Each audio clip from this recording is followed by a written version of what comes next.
Literasi bukan hal mudah yang semua orang bisa lakukan di era sekarang. Sebab literasi bukan sekedar buku, bukan soal membaca atau menulis saja. Tapi literasi juga memahami apa yang telah dibaca dan apa yang telah ditulis.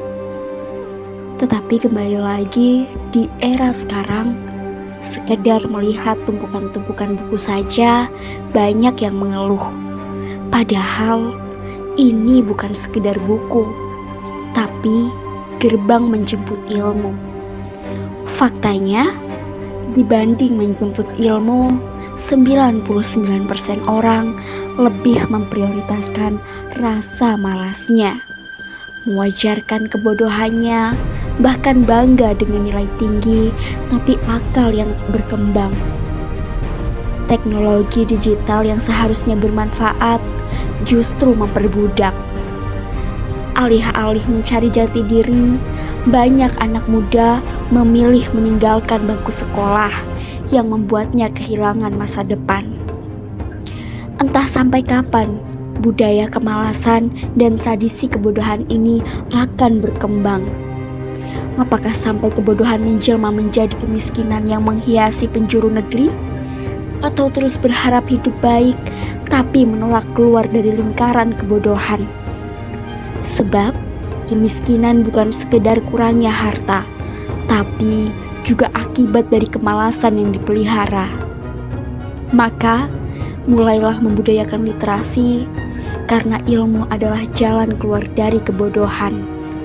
Baca, pahami, dan kembangkan diri, sebab nasib tak akan merubah jika pikiran tetap tertutup.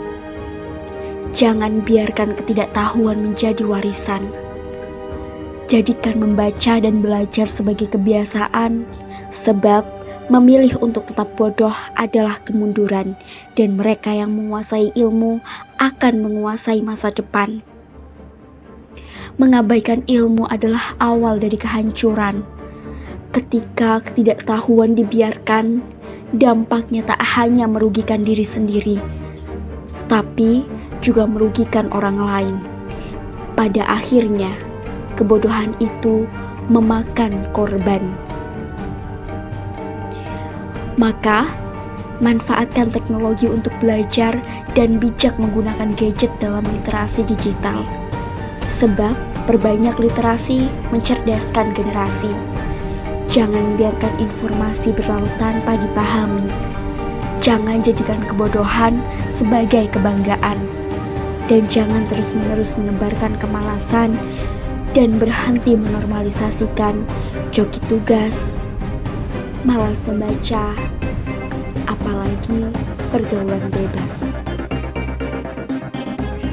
Pergaulan bebas yang dijalani tanpa kesadaran dan ilmu bukanlah kebebasan, tapi awal dari kehancuran.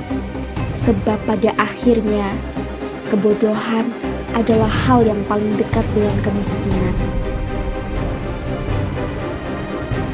Jika moral diabaikan, pendidikan diremehkan, dan generasi muda lebih memilih kesenangan sesaat tanpa memikirkan masa depan, sementara kebodohan terus dibiarkan tumbuh, lantas bagaimana bangsa ini akan menuju Indonesia emas?